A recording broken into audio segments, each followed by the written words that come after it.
Hello students, class 12 chapter हमारा चल रहा है रिलेशन एंड फंक्शन, एक्सरसाइज है 1.3। और आज का जो हमारा टॉपिक है वो है इनवर्स ऑफ ए फंक्शन का। पिछली वीडियो में मैंने कंपोजिशन ऑफ फंक्शन के बारे में बताया था, जिसमें f of g, g of f के बारे में हमने डिस्कस किया था। उससे रिलेटेड कुछ क्वेश्चन भी किए थे और कुछ एक उन पे बेस्ड एग्जाम्पल भी किए थे। एग्जाम्पल जो बेस्ड थे वो 1-1 और ऑन 2 पे भी मैंने 1-2 बताए थे। ठीक है, तो आज मैं इन्वर्स ऑफ ए फंक्शन का टॉपिक स्टार्ट करवाने जा रहा हूँ।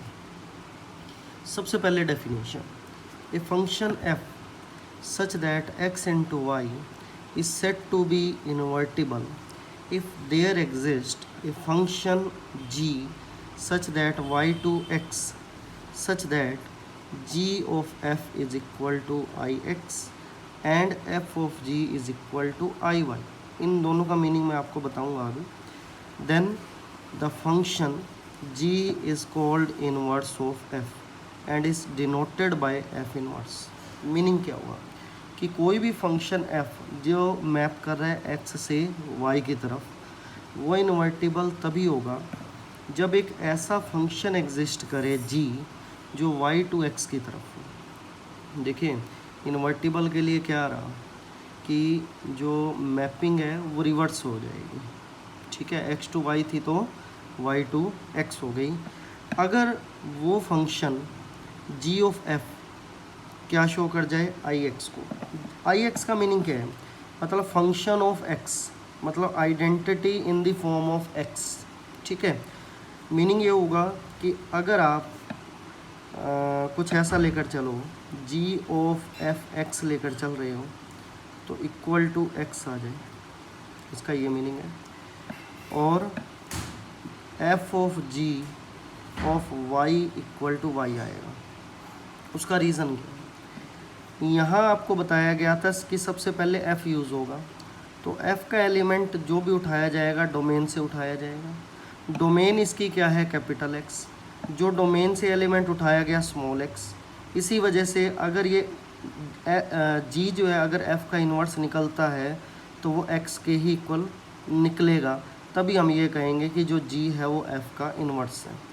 इसी तरीके से एफ़ ऑफ जी के अंदर पहले फंक्शन जो यूज़ होगा वो जी वाला होगा, और जी की डोमेन आप जानते हो वो वाई है, तो एलिमेंट जो उठाया गया वो स्मॉल वाई उठाया गया वहाँ से।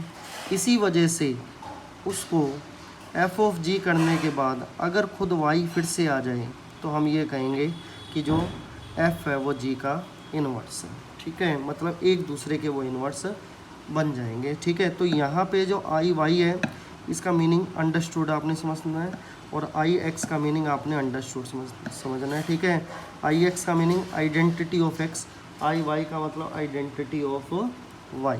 ठीक है, तो जो g है वो क्या होगा, इन्वर्स ऑफ f कहलाएगा, और उसे किस तरीके से डिनोट करेंगे हम, f इन्वर्स से डिनोट करेंगे। ठीक है, तो ये डेफिनेशन थी हमारे पास। अब बात ये आ जाती है कि कोई भी फंक्शन इन्वर्स होगा या नहीं होगा, हमें पता कैसे लगेगा। अभी आपने ये देखा कि इन्वर्स चेक कैसे करें, फाइंड कैसे करें। ठीक है, अगर स्टार्टिंग से ही पता लगाना हो कि उसका इन्वर्स एग्जिस्ट करेगा या नहीं करेगा, मतलब अपने को ये करने की ज़रूरत ही ना पड़े, उससे पहले ही अपने को पता लग जाए कि फंक्शन का इन्वर्स एग्जिस्ट करता है या नहीं करता, उसका अगर हमें पता लगाना हो तो उसके लिए आपको ये बात ध्यान रखनी है, if a function is 1-1 and on 2, अगर कोई फंक्शन 1-1 और ऑन 2 दोनों हो जाए, then the inverse of function मान लो f है कोई भी, एग्जिस्ट, एंड कन्वर्सली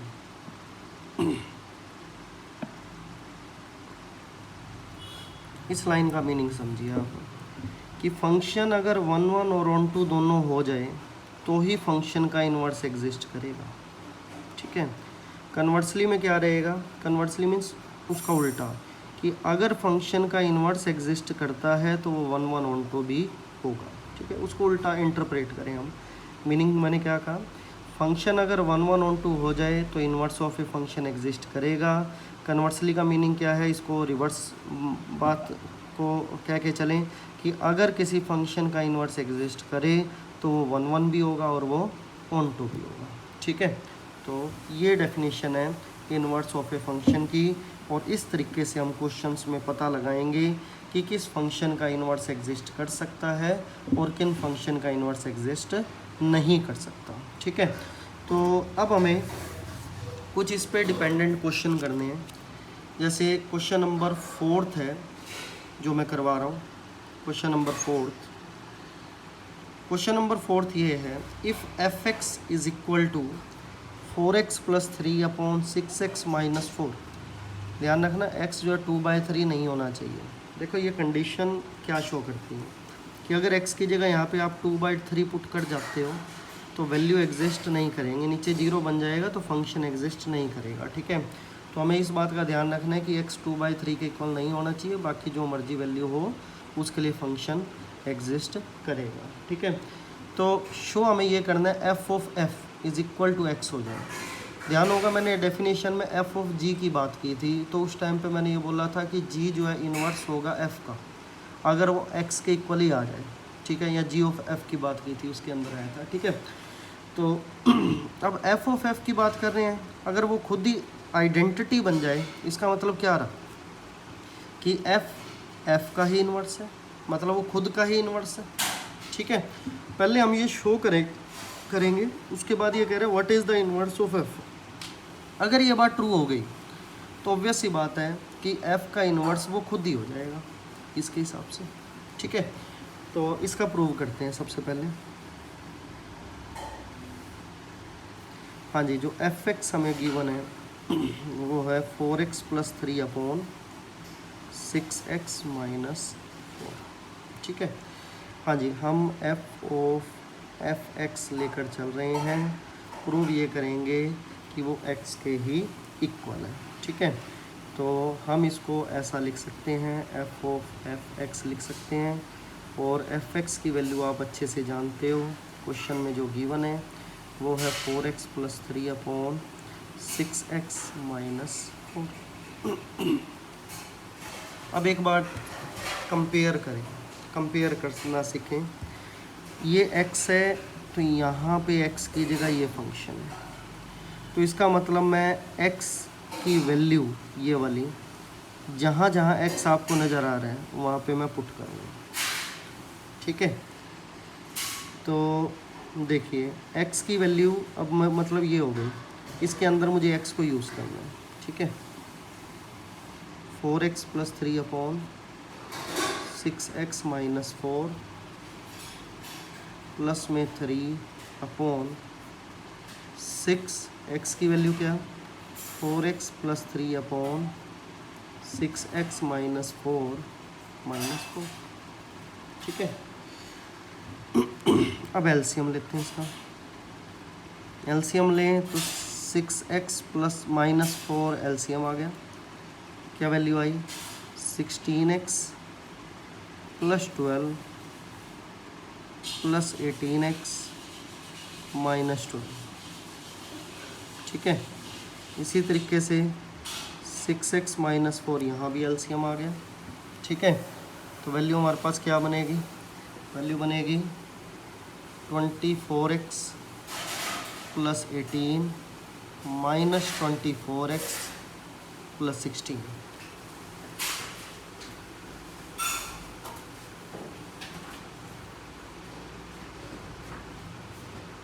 हाँ जी, उसके बाद 6x - 4 हो गया कैंसिल, ठीक है।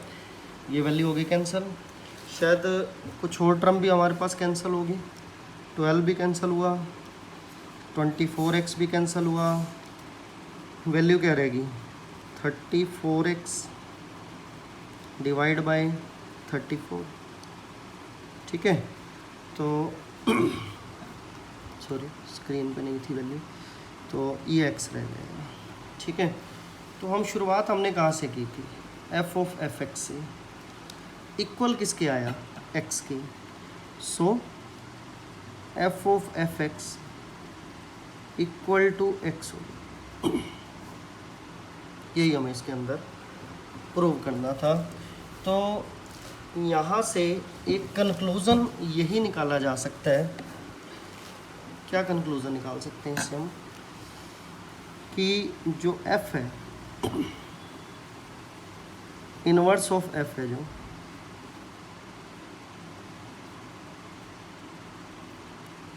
Inverse of f is itself, वो खुद का ही इनवर्स है। ठीक है, ये हम यहाँ से कंक्लूज़न निकाल सकते हैं।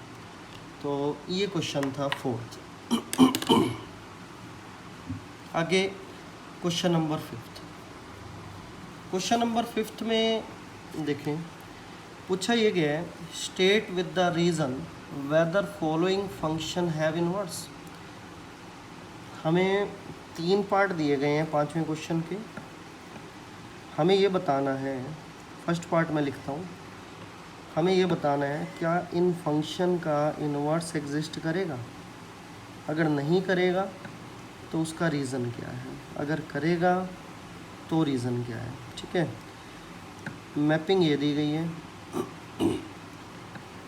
और उससे जो ऑर्डर्ड पेयर बने हैं वो कुछ ऐसे बने हैं। आप सभी को ध्यान होगा, मैंने डेफिनेशन में एक बात बताई थी। मैंने ये बात बोली थी कि किसी भी फंक्शन का इन्वर्स तभी एग्जिस्ट करेगा जब वो 1 1 भी हो और ऑन टू भी हो। ठीक है, अगर आप इसको मैप करें तो मैप करके हमें क्या पता लगता, देखिए ये डोमेन है और को डोमेन में सिर्फ आपको एक ही एलिमेंट दिख रहा है विच इज 10। ठीक है, तो आप देख पा रहे हो 1 भी 10 पे जा रहे हैं, 2 भी 10 पे जा रहे हैं, 1 भी 10 पे, 2 भी 10 पे, 3 की इमेज भी 10 है और 4 की इमेज भी 10 है।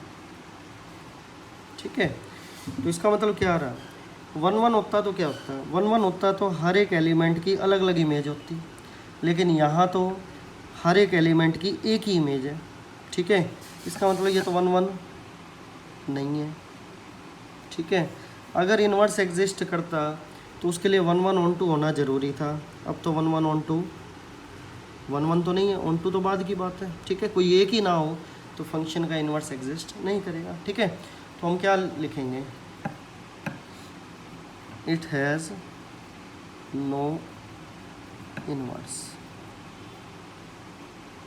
या फिर inverse of F does not exist. ठीक है,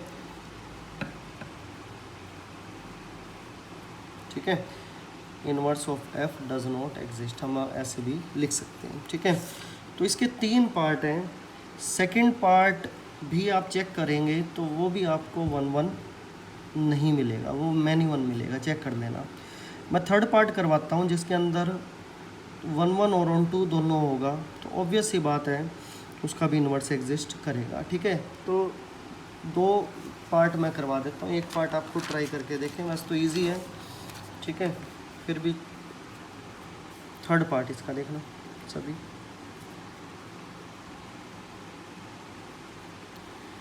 H such that 2 3 4 5 7 9 11 और 13, H हमें दिया गया है क्या, 2 7 3 9 4 11 एंड 5 13। ठीक है, अगर इसको मैप करें, मैप से आपको पता लग जाएगा डोमेन क्या है। डोमेन में एलिमेंट है ये वाले और को डोमेन में एलिमेंट ये वाले। 2 7 को मैप कर रहे हैं, 3 9 को मैप कर रहे हैं, 4 11 को मैप कर रहे हैं और 5 देख पा रहे हो 13 को मैप कर रहे हैं। ठीक है, एफ इमेज बनी है ये, एच इमेज बनी है ये, तो आप सिंपल सी बात आप देख सकते हैं क्या कि हर एक एलिमेंट की एक यूनिक इमेज बन रही है, इसीलिए ये 1 1 है, ठीक है। और हर एक कोड डोमेन में हर एक एलिमेंट की प्री इमेज भी एग्जिस्ट कर रही है, तो इसलिए ऑन टू बी, ठीक है। The function h is 1 1 and on to, so the inverse of the function h exist, ठीक है। तो इन्वर्स है जो उसका एग्जिस्ट करेगा। पांचवें क्वेश्चन जो मैं ये करवा रहा हूँ, 5th क्वेश्चन, इसमें सिर्फ और सिर्फ हमें ये बताना था कि इन्वर्स एग्जिस्ट करेगा या नहीं करेगा, जस्ट, ठीक है। इसमें ये नहीं बताना था कि मतलब इन्वर्स होगा क्या, ठीक है। इसने सिर्फ ये पूछा था कि अगर इन्वर्स नहीं है तो उसका रीज़न क्या, अगर इन्वर्स है तो रीज़न क्या, ठीक है। तो ये क्वेश्चन है। आगे क्वेश्चन नंबर 6 को देखें आप। क्वेश्चन नंबर 6 ये है, show that f such that -1 to 1 to r, ठीक है, गिवन बाय फंक्शन जो डिफाइन हुआ है वो है क्या, fx is equal to x upon x plus 2। Prove ये करना है कि ये 1 1 हो और उसके बाद इन्वर्स भी हमें एग्जिस्ट फाइंड करना है, इन्वर्स फाइंड करना है हमें फंक्शन का, ठीक है। सबसे पहले हम इसके अंदर प्रूव करेंगे कि ये 1 1 है या नहीं, उसके बाद उस फंक्शन का इन्वर्स भी हम फाइंड करेंगे, ठीक है। तो प्रूफ करवा रहा हूँ मैं इसका, देखिए सभी। प्रूफ के अंदर 1 1 के लिए हम क्या करते थे, सबसे पहले क्या होता था, एलिमेंट्स सेलेक्ट करेंगे और उनकी इमेजेस इक्वल लेकर चलेंगे, ठीक है। इमेजेस इक्वल लेकर चलेंगे, अगर एलिमेंट भी इक्वल हो जाएं तो 1 1 प्रूव हो जाएगा, ठीक है। तो लेट कर लेते हैं कि x y दो एलिमेंट थे जो डोमेन से उठाए गए, डोमेन कौन सी है, -1 to 1 के, ठीक है। Such that fx is equal to fy, मैं ये लेकर चल रहा हूँ कुछ इस टाइप से, इक्वल लेकर चल रहा हूँ, ठीक है। fx क्या होगा, fx होगा x upon x plus 2, fy क्या होगा, y अपॉन y प्लस 2। हाँ जी, क्रॉस मल्टीप्लाई करें तो वैल्यू क्या हो जाएगी, xy plus 2x is equal to xy plus 2y। xy हो गया कैंसिल, तो 2x इज इक्वल टू क्या आ गया, 2y। तो इससे हमें ये पता लगा कि x इक्वल टू y हो गया, ठीक है। x अगर y के इक्वल हो गया तो क्या होगा, 1 1 प्रूव हो जाएगा। सो f इज 1 1। लो, ठीक है, 1 1 प्रूव हुआ। उसके बाद इसने क्या कहा था, find the inverse of the function f such that, ये ए पार्ट था इसका, अब बी पार्ट में करवा रहा हूँ। बी पार्ट क्या है हमारे पास, क्या फाइंड करना है, inverse of the function f such that -1 to 1 to range of f, यहाँ पूरा नहीं आएगा, सॉरी, इसको मैं यहाँ लिखता हूँ दोबारा, कई बार मेज़रमेंट गलत हो जाती है तो इसको यहाँ लिख देते हैं, कोई प्रॉब्लम नहीं, ठीक है। रेंज ऑफ f, ठीक है। -1 to 1 से रेंज ऑफ f की तरफ उसका इन्वर्स हमें निकालना है। लो जी, इन्वर्स अब निकालते कैसे, अभी तक आपने यही सीखा है कि इन्वर्स है या नहीं, सिर्फ 2 क्वेश्चनों में मैंने तो यही करवाया कि इन्वर्स है या नहीं है, सिर्फ हमें ये चेक करना था। ठीक है, इन्वर्स होता क्या है, कैसे फाइंड करते हैं।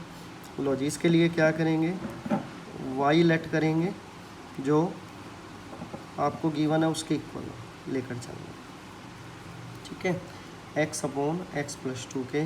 ध्यान रखना ये जो y एलिमेंट है कहाँ से उठाया गया है, ये आपके कोडोमेन में से उठाया गया है। ठीक है, क्रॉस मल्टीप्लाई करो, क्या आएगा, xy plus 2y which is equal to x।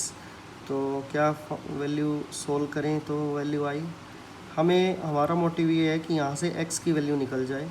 ठीक है, तो x कॉमन आया, कॉमन आ गया x, तो वैल्यू रहेगी y minus 1 is equal to minus 2y। तो x की वैल्यू हमारे पास क्या आ जाएगी, 2y अपॉन माइनस कॉमन आ जाएगा तो यहाँ 1 माइनस y रह जाएगा। ठीक है, तो x की वैल्यू ये आ गई which is function in the form of y है। ये जो फंक्शन है इन द फॉर्म ऑफ y, जिसको मैं gy लिख रहा हूँ। ठीक है, तो ये जो फंक्शन है ये क्या शो करेगा, f का इन्वर्स शो करेगा। ठीक है, f का इन्वर्स किस फॉर्म में है, y की फॉर्म में, और वो क्या है 2y अपॉन 1 माइनस वाई। तो इस तरीके से हम इसको शो कर सकते हैं। तो यही इन्वर्स हमें फाइंड करना था जो कि हमें मिल चुका है। ठीक है, तो 1 minus 2y upon 1 minus Y वो क्या होगा, इन्वर्स ऑफ f होगा। हाँ जी, नेक्स्ट देखिए 7th क्वेश्चन। एक क्वेश्चन और आपको करवाता हूँ, उससे आपको इन्वर्स फंक्शन निकालना और अच्छे से समझ आ जाएगा। ठीक है, 7th क्वेश्चन ये है एक्सरसाइज का, consider f such that r to r given by fx is equal to 4x plus 3। ठीक है, प्रूव ये करना है कि फंक्शन इन्वर्टिबल है, पहले तो ये शो करना है। अगर ऐसा शो हो जाए तो इन्वर्स ऑफ f भी फाइंड कर दो। ठीक है, इन्वर्टिबल के लिए क्या करते थे हम, 1 1 और 1 2 प्रूव करते थे।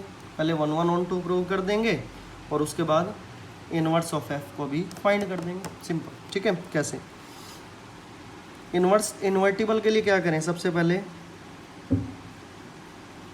1 1 प्रूव करते हैं। 1 1 में क्या होता था, 1 1 में कुछ ऐसा था कि हम 2 एलिमेंट लेट करते थे, x1 x2 लेट कर लेते हैं जो डोमेन में से होंगे। ठीक है, R में से, such that fx1 is equal to fx2। ठीक है, हाँ जी, fx1 fx2 के इक्वल हो। fx1 क्या होगा, 4x1 plus 3 is equal to 4x2 plus 3। तो इससे हमें क्या कंक्लूज़न निकला कि 4x1 इक्वल टू हो जाएगा 4x2 के। तो ऑब्वियस सी बात है x1 किसके इक्वल हो जाएगा, x2 के। ठीक है, तो 1 1 हमें यही तो कहता है क्या, कि अगर इमेजेस इक्वल हो और एलिमेंट भी इक्वल आ जाएं तो फंक्शन जो f है वो 1 1 होगा। ठीक है, सो f इज़ 1 1। नेक्स्ट फिर उसके बाद क्या प्रूव करें, ऑन टू। ठीक है, ऑन टू हम प्रूव कर देते हैं। ऑन टू के लिए क्या करेंगे, ऑन टू के लिए आपको ध्यान होगा कोड डोमेन में से हम एक एलिमेंट लेट करते होते थे। मैंने y लेट कर लिया जो r है, r अब की बार मैं कौन सी लेकर चल रहा हूँ, कोड डोमेन। ठीक है, तो कोड डोमेन में से एलिमेंट उठाया जाएगा such that fx is equal to y। ठीक है, fx हमारे पास क्या है, fx हमारे पास है 4x plus 3 which is equal to y। हाँ जी, तो x की वैल्यू निकाल लेते हैं। 4x किसके इक्वल हो गया, y माइनस 3 के। तो x की वैल्यू हमारे पास क्या आ गई, y माइनस 3 डिवाइड बाई 4। ठीक है, तो जो fx था, x की जगह हम करेंगे क्या, y माइनस 3 बाई 4 रख देते हैं। सो f ऑफ वाई माइनस 3/4 किसके इक्वल हो गया, 4x प्लस 3 की वैल्यू y, ठीक है, 4x plus 3 equal to Y होगी। तो मीनिंग ये हुआ कि y कहाँ से था, कोडोमेन में से। आप कोडोमेन का जो भी एलिमेंट उठाओगे उस एलिमेंट की वैल्यू उसकी आप एक प्री इमेज आप चेक कर सकते हो, ठीक है, उसके डोमेन में। सपोज करो आपने y की जगह 0 पुट किया, तो आपने उसकी प्री इमेज चेक करनी है, तो 0 यहाँ पुट करोगे तो प्री इमेज आपको मिल जाएगी -3/4। मान लो आपने 1 पुट किया, तो 1 की आप प्री इमेज चेक करना चाह रहे हो, तो 1 यहाँ पुट करोगे तो 1 - 3 कितना हो गया, -2/4 विच इज़ -1/2। तो उसकी भी प्री इमेज हमें एग्जिस्ट मतलब मिल जाएगी। तो इस तरीके से हम हर एक एलिमेंट की प्री इमेज एग्जिस्ट करवा सकते हैं, ठीक है। तो प्री इमेज एग्जिस्ट होने से हमें ये तो पता लग चुका है कि जो f है वो ऑन टू है। अगर 1 ऑन टू है तो क्या कहेंगे हम, क्या कहा जाएगा, सो f इज़ इनवर्टिबल, ठीक है, ये लिखा जाएगा, सो f इज़ इनवर्टिबल। अगर फंक्शन इन्वर्टिबल है तो हमें अब ये करना है कि इन्वर्स ऑफ f फाइंड करना है कि एक्चुअल में वो होगा क्या। इन्वर्स ऑफ f अब चेक कर लेते हैं हम क्या होना चाहिए। Inverse of f inverse of f check करें तो उसके लिए यही इन्वर्स ऑफ f है, हमने ये निकाल लिया वैसे, ये देखो ये चीज़ जो ऑनटो में हमने वैल्यू निकाली थी वही इन्वर्स ऑफ f है। तो f इन्वर्स ऑफ x या फिर function in the form of y which is equal to क्या होगा, y - 3/4, ठीक है। तो ये इन्वर्स इसके एग्जिस्ट कर जाएगा। तो ये क्वेश्चन नंबर 7 था हमारे पास। तो 7th क्वेश्चन हो चुका है। आगे 1-2 क्वेश्चन अगर आप खुद ट्राई करें तो आपको खुद थोड़ा पता लगेगा कि इन्वर्टिबल कैसे प्रूव किया जा रहा है, इन्वर्स कैसे फाइंड किया जा रहा है, ठीक है। फिर भी कोई दिक्कत आती है तो मैं नेक्स्ट वीडियो में श्योर आगे वाले क्वेश्चन ज़रूर करवाऊँगा, ठीक है। वैसे मैंने एक वीडियो और बनानी है इसी एक्सरसाइज पे ताकि एक्सरसाइज कंप्लीट हो जाए। फिर भी मैं ये समझता हूँ कि अगर 1-2 क्वेश्चन आप ट्राई करते हो तो मच बेटर है, ठीक है। तो आज की वीडियो में इतना ही। मेरी वीडियो पसंद आए तो लाइक करें, चैनल को सब्सक्राइब करें। Thank you very much.